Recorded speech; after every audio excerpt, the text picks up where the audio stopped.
En 1954, la République démocratique du Congo avait les mêmes conditions d'études que celles offertes dans les grandes universités des États-Unis.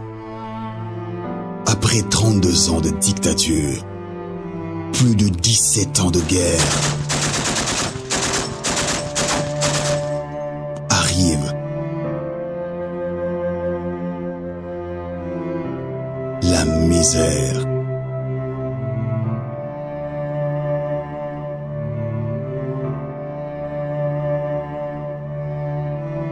La corruption. L'homme congolais est arrivé au point où, devant l'argent, il n'existe plus. L'harcèlement sexuel. On dit que c'était autre chose, tout ça. Et c'est l'enseignement, bien sûr, mais l'enseignement n'exclut pas les sentiments. Au milieu de ce chaos général, il continue à espérer.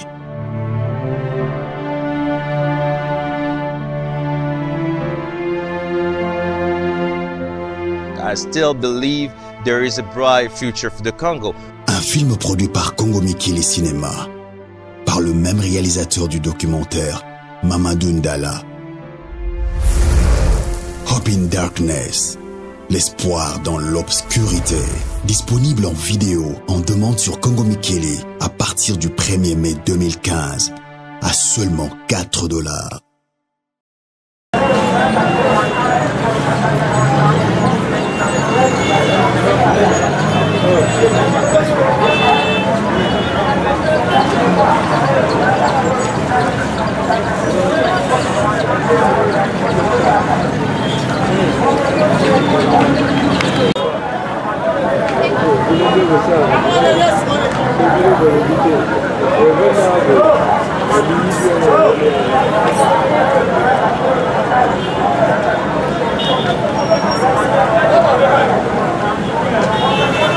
Oui, ezali organe de pression et d'appui na niveau ya panakati ya parti. Lelo ezali mokolo na biso ya fête. L'UDPS a lutté pour qu'il y ait la démocratie dans ce pays, pour qu'il y ait des élections dans ce pays. Ezali mokolo na biso, il fallait normalement tout fêter. Mais nous n'avons pas compris. Balabala, je ne sais pas, l'ordre a été donné par qui? Entre parenthèses, par le secrétaire général, il y a parti, ou Azali, ou il y a base, il y avait le province de Kinshasa, tout désavoué. C'est la raison pour laquelle toujours rendre l'IDPS agréable, mais où Azali, à la solde du pouvoir, Azo continue toujours à taper à côté. La raison pour laquelle tu as vu que non, la ville est calme, les gens travaillent, les gens circulent, il n'y a rien. Tant que l'IDPS qui est dans le terrain, oui, bien zalaka. Mais c'est pas ce que l'IDPS actuellement. C'est manque à mobilisation, confusion entre nous ou quoi exactement? Non, problème ezali mon frère, ezali problème il y a fissure entre la base et l'exécutif du parti. La base de l'UDPS, des 4 fédérations de villes provinces de Kinshasa, a désavoué M. Mavungu depuis que le président du parti l'avait nommé comme secrétaire général. Nous avons dit au président, le président, ce monsieur n'a pas l'âme de l'UDPS. Nous soutenons nos 4 fédérations et les 4 fédéraux de la ville province de Kinshasa. Voilà pourquoi tout ce que Mavungu fait dans l'UDPS, ça ne tient pas parce qu'il n'a pas la base derrière lui. Oui, bon, quand on a congrès, mais on a une messe noire. On a une messe noire pourquoi? Parce qu'il y a des gens au Bazar qui animés de bonne volonté. Au départ, lorsque nous avons appris cela, que non, ils ont partout les moyens que l'UDPS saison unis, qu'il y ait réconciliation. Alors, à la longue, nous avons laissé le temps au temps, et à la fin, nous avons vite compris que non, c'était une messe noire. Pourquoi? Parce que dans le document, journaliste, c'est un coup d'État. Au Bazolinga, pour détrôner le président du parti, Ouazali, président de la République démocratique du Congo, Azali, qui est élu par le peuple congolais le 28 novembre 2011. Vous comprenez? Donc, Batouana, le Parlement de Bouffictoire, était le Melaki, mouvement Oyo et Salamaki Nalemba. Oyo balobaki que non bazano statutaire, mais ils veulent seulement renverser l'ordre établi par la hiérarchie. To telemelaki bango donc qu'est-ce que j'ai dit? Mouvement Ouezalaki piloté par les conseillers politiques Valentin Moubake, Parlement debout victoire. A telemelaki et aujourd'hui oyebi la suite. Maintenant deuxième mouvement. Même idée, même logique avec Batwalemba pour na bango balobinine. Tshisekedi pèse trop lourd. Tshisekedi pèse plus que le parti. Donc il n'y a pas de démocratie na katia IDPS. Mais nous disons non. Tshisekedi en tant que cofondateur à IDPS, ayebi que IDPS est à la pyramide renversée. Ce qui base le bilikambo sommet et ko tempéré. Lokola ya nomaki mavungu. Biso tolobi que notre lingi mavungu te. La raison pour laquelle il nous a répondu. Mais ceux qui bango bazolo ba que Tshisekedi azo pesé trop lourd. Et que bango bazo ko kozwa initiative na kata parti, c'est que bazali mibalité, bazali ba cadre parti te, bazali benza donc bazali vraiment politiquement minorité. Nous la base c'est que toleki bango politiquement parce que nous faisons vraiment la politique de l'IDPS et la politique de notre président du parti. Mais bango balobi kazo peser trop lourd, bazo ko s'exprimer te, donc ba meki ko ba grief faisait belé bande ko nanga mususu bazali ba ko dénoncer biloko mususu pour ne pas monopoliser la parole. C'était une messe noire. Donc il y a des groupes oyo bazali non statutaires pour renverser l'ordre établi par la hiérarchie. Un mouvement piloté par Moubake et l'autre mouvement messe noire Youtou Salama Sikoyo piloté par Félix Tshilombo. Avec la main noire derrière lui, nous savons très bien, il y a M. Moutanda qui s'est dit que le président Tshisekedi reste un président honoraire et c'est lui qui doit prendre les rênes du parti. Donc c'est une messe noire concoctée par des marionnettes à la solde du pouvoir. Et non, il milite pour le bien-être des Congolais et pour la bonne marche du parti. Sur quoi vous dénoncez alors que vous n'avez même pas? Vous avez qui parlent en réunion? Ngai mutu nazolo banayo nazalaki na kati. La raison pour laquelle na l'action document. Dans l'action document, je crois aux ana document. Dans l'action document nazalaki na kati. Et lorsque je vis que non, ce qui se trame là-bas, ezali ko cadré na philosophie à IDPST, na idéal à IDPST, je suis sorti. Mais papa, le problème quand on parle de l'unification, si le président demande l'unité au sein du parti, c'est parce qu'il y a fissure entre la base et l'exécutif. Il n'a pas dit que ça, il a aussi insisté, la discipline de la hiérarchie, le mais respect de la hiérarchie. Respect hiérarchie, nous reconnaissons Tshisekedi comme notre président du parti, notre autorité morale. Vous me comprenez?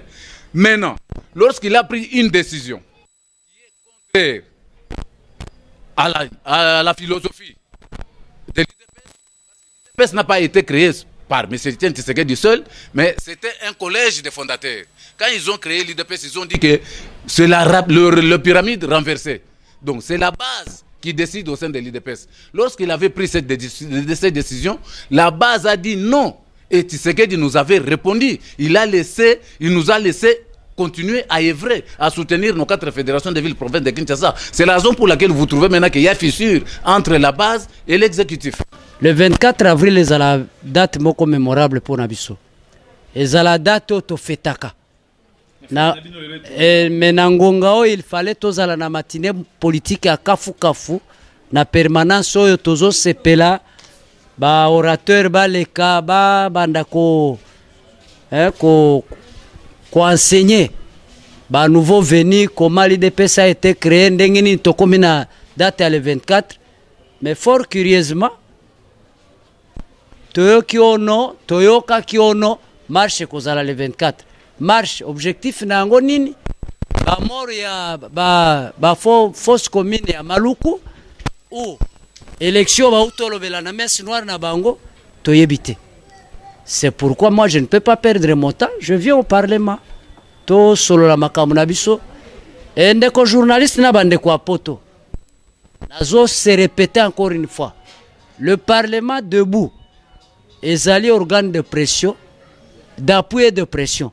Rôle nabiso tozaba marketeur ya Etienne Tshisekedi na IDPS. Tozali ba marionnette ya mututi. Donc ce n'est pas n'importe qui peut appeler n'importe quoi et biso to répondre. Il faut ezala na norme à parti toyeba ekobana ndenge nini ekosuka ndenge nini. Mais subitement que nous le 24 avril auto mesenite auto zala na balabala, en tout cas nde omoni biso tozalia.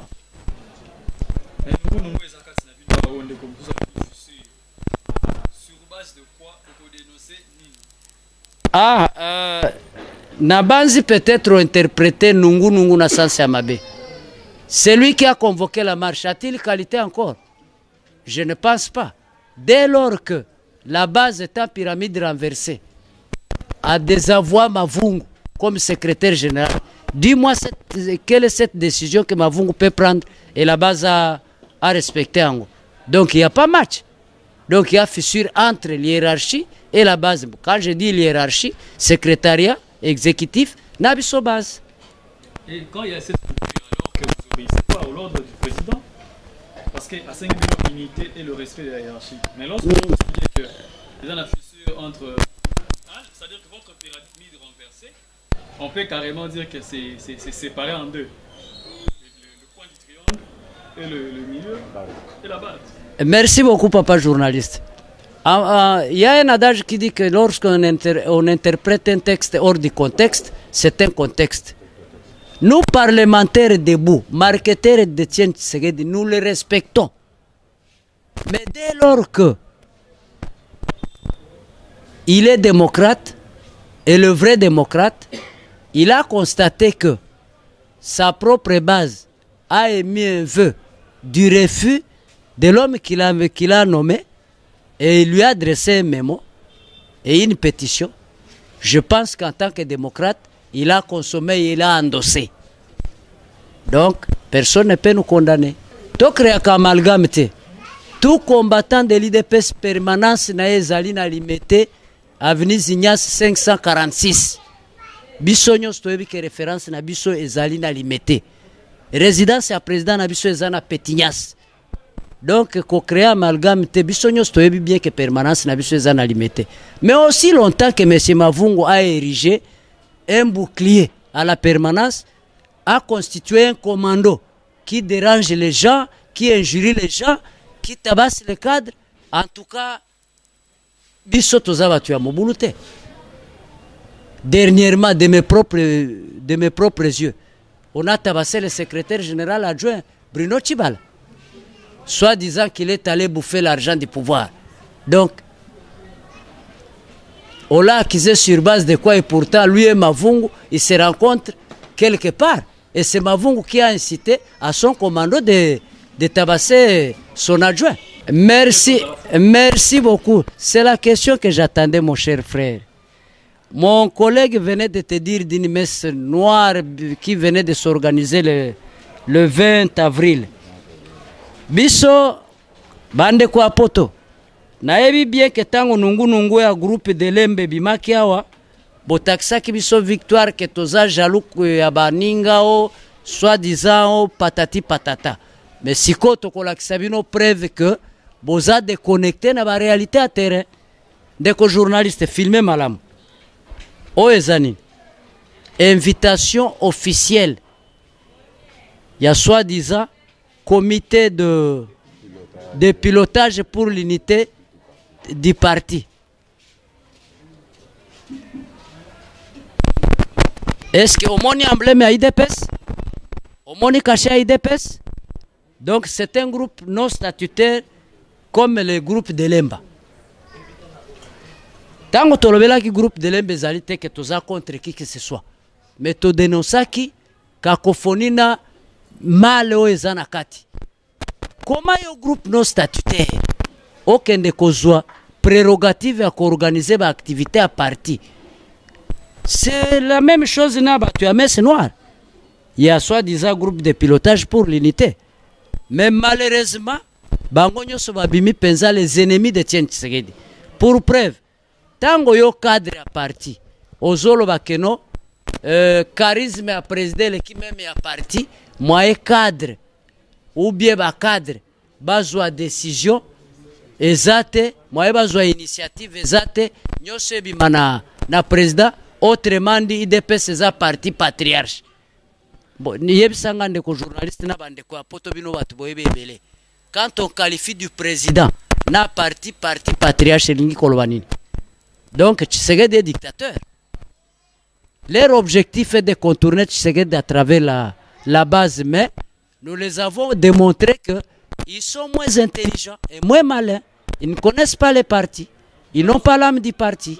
Des co-journalistes, jusqu'à preuve du contraire, tous sont membres de l'IDPS, sont cadres de l'IDPS. Ndeko Utoloba, c'est Valentin Mbake, non? Il est en Europe, Toyebi. Aza toujours conseiller président du parti. Et Inch'Allah, ceux qui chef fondé mutua a pesa qui ordre fungula lupango na e, abanda ko réunir ba combattant na lupango. Ah, Zambazo alukumu. Mais un démocrate de surcroît, un IDPS a respecté ba texte légaux à parti. Est-ce qu'il y a encore ça la biloko ndengwana? Je ne pense pas même ngai combattant yase. Na encore ça la biloko ndengwana te. Je suis président d'un parlement. Mais nakoki ko engager parlement sans avoir son mandat. Pour preuve, invitation en gros. Pourquoi n'a kende quitté? C'est parce que je n'avais pas le mandat de ma base. Mais yo cadre munene. O totosaka. O kende kosala makambo lengwana. Ngana okosepela nangote. Mais ce n'est pas pour autant que tous a désobéissé envers lui, que tous ont manqué respect envers lui. Mais oya sala nde tosepela nangote. To melambondo na sonité. Bande ko ya poto. Bino batu boyebi ebele. Est-ce que vous avez solate? Mavungu azali mutu ya IDPS, azali membre ya IDPS te. Même batu ya groupe groupe ya pilotage. Balakisi ya solo ke bazaba membre ya IDPS te. Pour preuve. D'abord to banana na mavungu. Zela okoyeba. Na kaya mavungu.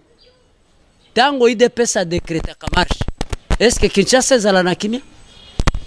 Belelo, ba école Zosala, na victoire ba chinois ba fungoli, bon tout le monde va à ses occupations et pourtant quand l'IDPS tonne, les dictateurs tremblent et fuient. Belelo, donc la mission Kai Mavungu et consort, c'est déstabiliser l'IDPS comme son président est dehors. Bon, tout ça la bonne. Yemoko mutanoma qui ende mutakosila nanaye. Quant au groupe de pilotage, autrement dit, votre organisation à Messe Noire, Tozuinano Raphaël Kapam, Atika déjà IDPS à comme pasteur. Bon, toi, qu'on maître Peter Kankonde, Tozua qui est mutumoko sérieux. Tango lança qui initiative na helicoptère encourageant qui est. Mais toi, comme kuna rigini, ba député, donc, na Félix Chilombo, le fils propre du président du parti, Yepe Nakati. Objectif à Félix Zanine. Comme Aza a mis à député, lui-même député, il veut encore que les députés rentrent au sein de l'IDPS. Mais monsieur journaliste, Batouba Sumberio papa nona maboko. Yo kende ko gracier bango baya. Ce qui amnistie président Akosala, en tout cas Akosala n'a bisoté. Et n'en limite que le président Akosala amnistie. Parce qu'il s'auto-exclut du parti. Bakenda, siko yon pifoni no zana ango zongi sabangona parti. Donc, en lieu et place à président, yo comme président. Et pour y avoir complot, il y a un comité à pilotage. Pas plus que deux jours durant. Félix Ewana, na kin 24, a aucune élection. Déjà, il dépêche à ba candidat. Il y a aucune élection. Contre le vœu du président, il y a dialogue. A Pumbwa Kena Goma, à partir de Goma, a déclaré Siré Refi. Bino na poto na bazi bolandaki. Awe pesi chambula gosaganate. Il était question, secrétaire général a paniqué. Lobby jeudi ezalaki o pesi mbwa boina permanence. Donc Félix Sambouina Kosambwa. Il était question maintenant Bruno Chibala a sala contre-communiqué à message à Buzobo Félix a autosala na Goma. Donc tala yomoko na mangomba mibalewana. Est-ce que bazaba membre à IDPS bazana na ami à IDPS?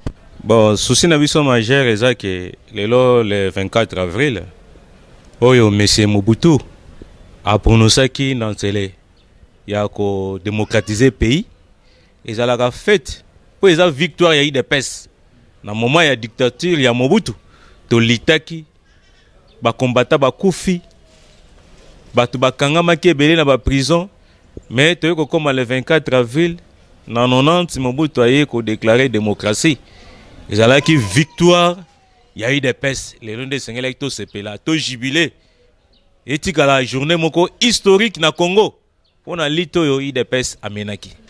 Mais to moni subitement soi-disant le secrétaire général Bruno Mavungu alobi ke l'UDPS aza na marche na batu na bango ya alliance parce que bazo benga bango opposition muteza na balabala. Oh l'UDPS aza na opposition te depuis kala Tshisekedi aloba ke na gagné ki élection. D'où l'UDPS aza la sous opposition te, nous sommes au pouvoir. Toujours c'est l'angongé koka to récupérer ngwende na biso. Bon, souci na biso majeur eza ke lelo le 24 avril oyo monsieur Mobutu a prononcé na nzele ya ko démocratiser pays ezalaka fête pour eza victoire ya UDPS na moment ya dictature ya Mobutu tolitaki bakombata bakufi batu bakangamaki ebele na prison, mais toyeko koma le 24 avril na 90 Mobutu aye ko déclarer démocratie ezalaki victoire ya UDPS lelo nde esengeli to sepela to jubilé etikala journée moko historique na Congo pona lito yo UDPS amenaki. Mais to moni subitement soi-disant le secrétaire général Bruno Mavungu alobi ke l'UDPS aza na marche na batu na bango ya alliance parce que bazo benga bango opposition muteza na balabala. Oh l'UDPS aza na opposition te depuis kala Tshisekedi aloba ke na gagné ki élection. D'où l'UDPS aza la sous opposition te, nous sommes au pouvoir. Toujours c'est l'angongé koka to récupérer. Bon, souci na biso majeur eza ke lelo le 24 avril oyo monsieur Mobutu a prononcé na nzele ya ko démocratiser pays ezalaka fête pour eza victoire ya UDPS na moment ya dictature ya Mobutu tolitaki bakombata bakufi batu bakangamaki ebele na prison, mais toyeko koma le 24 avril na 90 Mobutu aye ko déclarer démocratie ezalaki victoire ya UDPS lelo nde esengeli to sepela to jubilé etikala journée moko historique na Congo pona lito yo UDPS amenaki.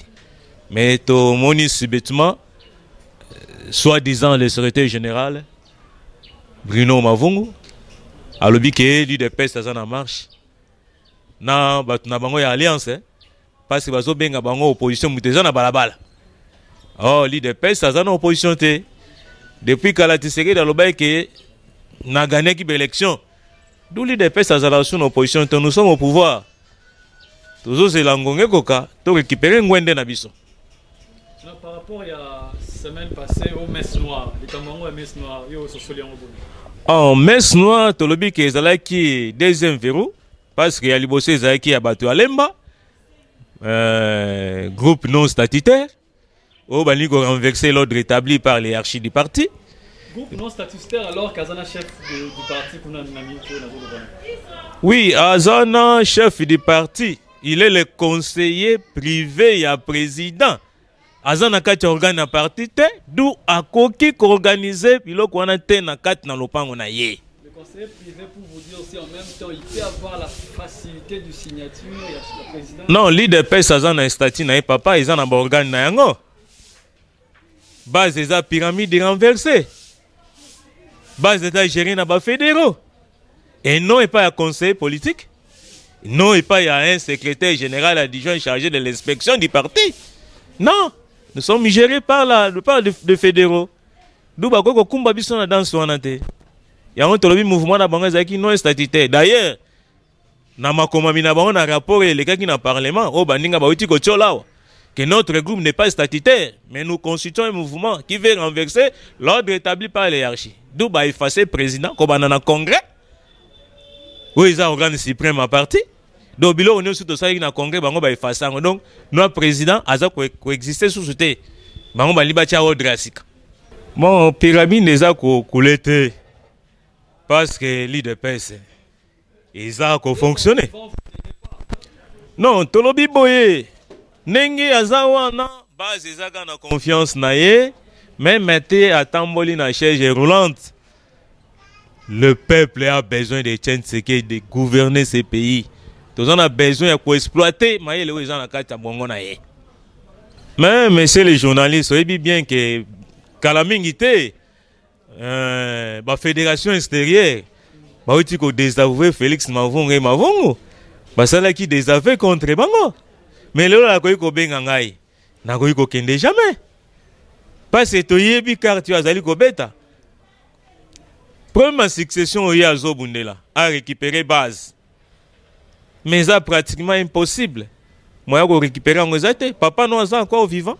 Et ce qui est grave, il y a un secrétaire chargé de la relation extérieure. Tu sais qu'il y a un président du parti. Mais à tout moment, on a exposé à bien toujours papa. Pourquoi? Mais c'est son père, mais il est le président du parti. Il y a une fonction de jouer dans le parti. Akobenga est le président du parti et non mon papa. Il y a un politique papa à la raté. Il faut bien être président du parti. Mais dans ma communion sur papa à l'obiboy. Papa attend les rapports. Au rapport, messe noire, il y a l'équipe des volontaires pour l'unité. Mais ça non statutaire.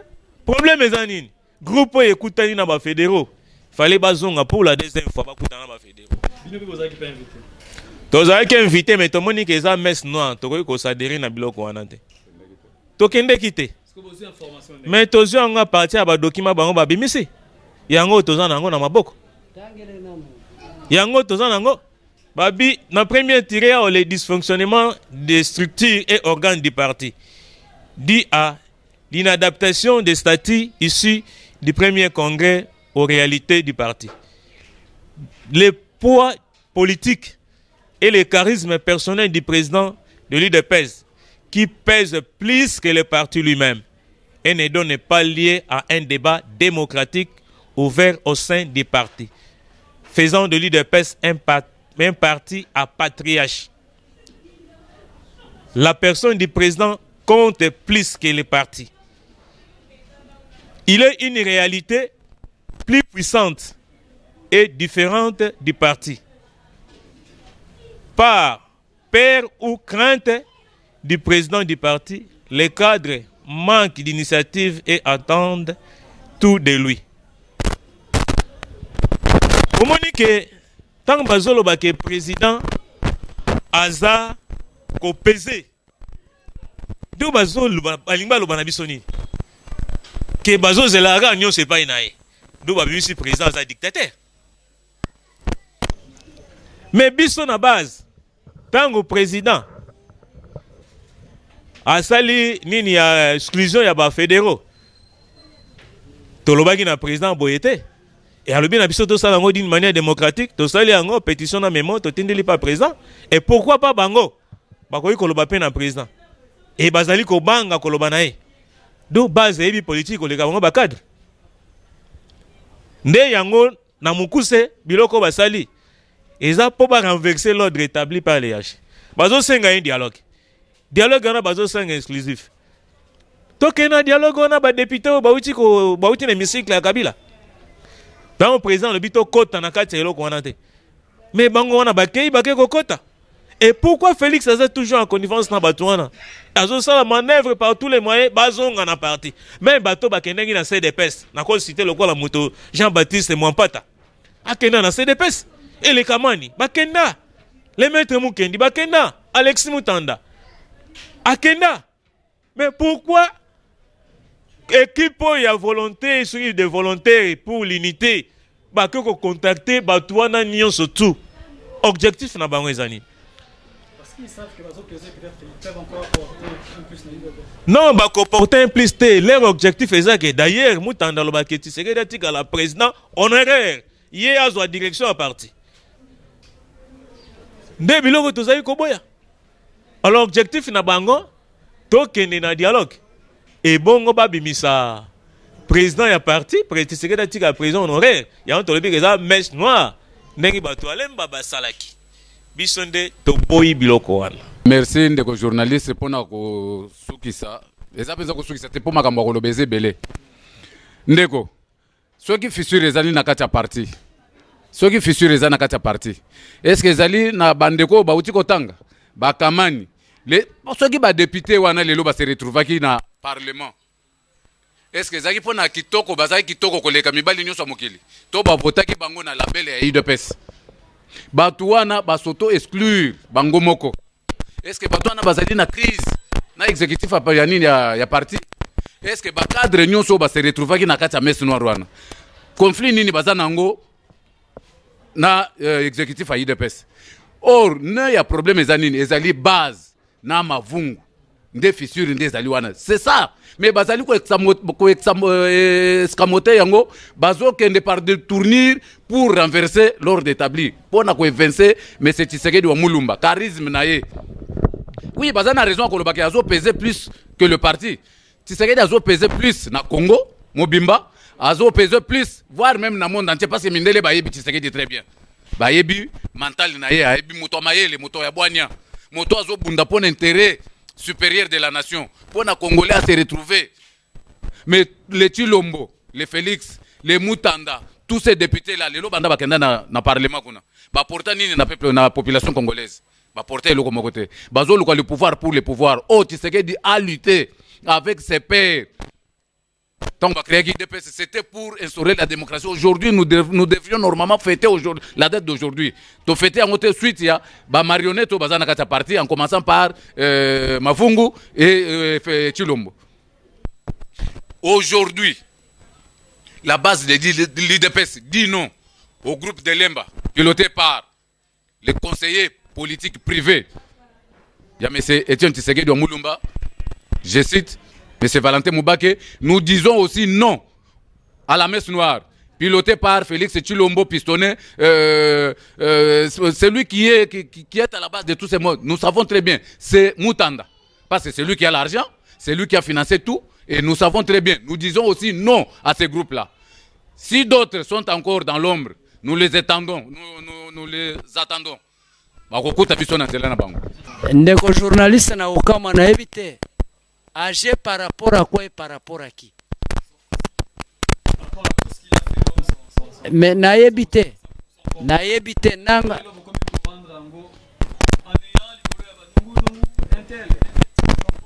bon ngai na mona qui est le 21 janvier février ou janvier? Février. Le 21 février Tango bimaki na 33e anniversaire à parti, rentrée médiatique d'une manière politique. Il n'y a rien de la vieillesse dont vous faites allusion. Par contre, nous ne comptons pas sur son physique, mais nous comptons sur son cerveau et son expertise. Non. Ndeko journaliste, Tshisekedi ayebi UDPS kolekanga nayo. Tshisekedi ayebi ke confiance nanga ezala na base. Bitumba pe Tshisekedi ezala na base te, ezala nde na bakadre na ye. Tellement bakadre bazana ba agenda ebele. Donc ayeba bango très bien. Et fait gaffe. Soki omoni Tshisekedi a faire yo confiance. Zala na angele okochola. Donc bref, pona kosukisa pour ordre zonga na UDPS. Je pense que piste de solution base à sa pesango. Dès lors que le président a signé kaka décision à Longoli Mavungu, tout deviendra automatique.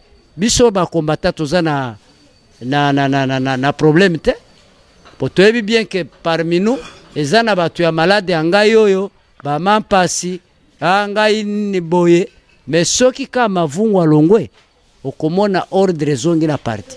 Mais à côté anani il faut ati la biso muto aza proche na base o soki alobi likambo base alandi. Mais Félix alinga sa prochaine na base Bolivie. Non, Félix te papa. IDP c'est royaume te. IDP c'est ekotika la kozala royaume te. Félix mais nalobi boye.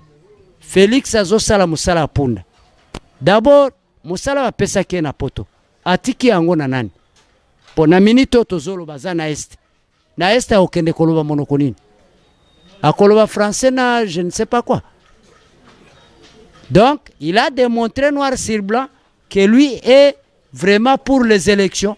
Parce que Ndenge Akei ko sala campagne. Akei ko sala campagne pour abimisi secret na ya motema. Mais talasko abimisi makamona na Goma a moto peli.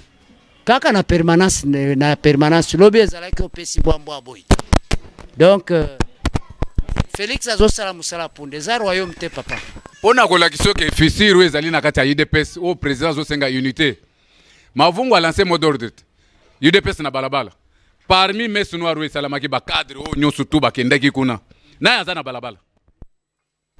Or ba oyo ba mobilisaka. Combattant ya UDPS. O ba yoka kasolo ya gaz lacrymogène. Biso ba oyo. 4 fédérations ville province de Kinshasa nde mutu eza na base. Nde soki ba lobby go. Mais ba cadre wana est-ce que baza na balabala? Est-ce que Mavungu ye mutu a lancé nani de descendre dans la rue? Est-ce que Mavungu aza na balabala? Ba moni wapi? Soko mona ke na balabala filmer ye ola kisape bana mikili ba mona ye. Na même ligne nanzela. Bon, vous m'informer, merci beaucoup parce que vous m'avez dans la même ligne, merci. Mais je vous dis ceci, ce n'est pas ces cadres-là. Les UDPS, c'est à la rende pyramide renversée, à la rende base. Nathan Bisoto Lobi, non à Mavungu doit partir. Et tout devient automatique. Ndenge doyen au Tukolobawa. Ceux qui Mavungu à Longwe, au comment on appelle ça que UDPS c'est Zongi. Donc UDPS au Yoyebiwana. D'abord, nous ne sommes pas l'opposition. Qu'est-ce que nous allons faire dans la rue? Nous sommes au pouvoir maintenant, c'est le dialogue. Nous attendons le dialogue et nous attendons la récupération de notre impérium, l'effectivité du pouvoir. Nous allons l'exercer bientôt. Nous avons foi à Tshisekedi. Il n'a jamais dit quelque chose. Il n'est pas Dieu. Mais il nous a démontré ça. En commençant par la conférence nationale souveraine. C'est tenu. En commençant par le dialogue intercongolais. C'est tenu. Accord partiel. Bemba et Kabila sont venus ici. Ils sont allés même à Matadi pour confectionner la constitution. Ils sont rentrés en Afrique du Sud pour signer un accord global inclusif. Tshisekedi était resté seul.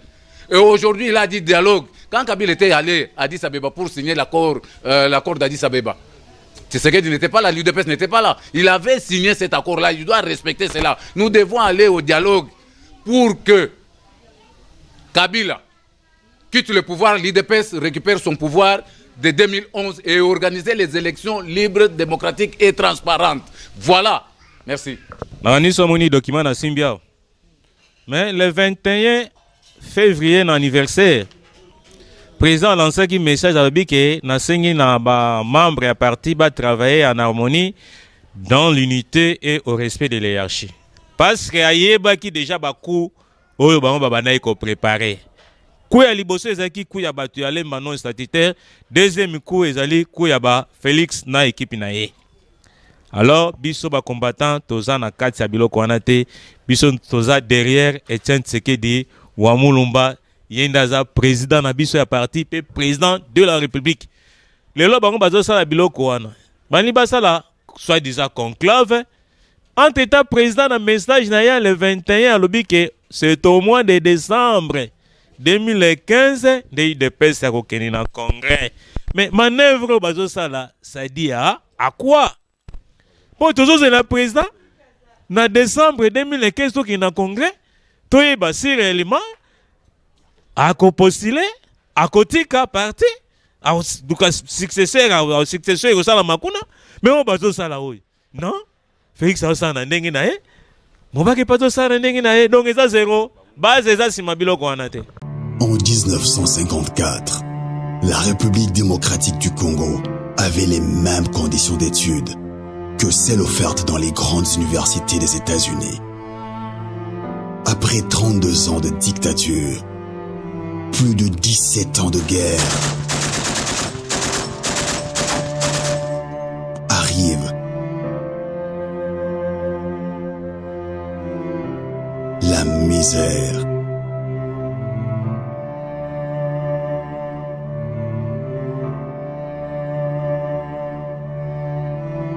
La corruption. L'homme congolais est arrivé au point où, devant l'argent, il n'existe plus.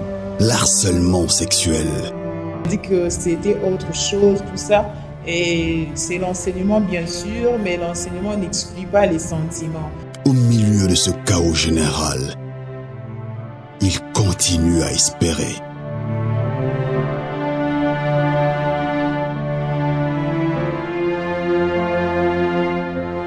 I still believe there is a bright future for the Congo. Un film produit par Congo Mikili Cinéma, par le même réalisateur du documentaire, Mamadou Ndala. Hope in Darkness, l'espoir dans l'obscurité. Disponible en vidéo, en demande sur Congo Mikili à partir du 1er mai 2015, à seulement $4.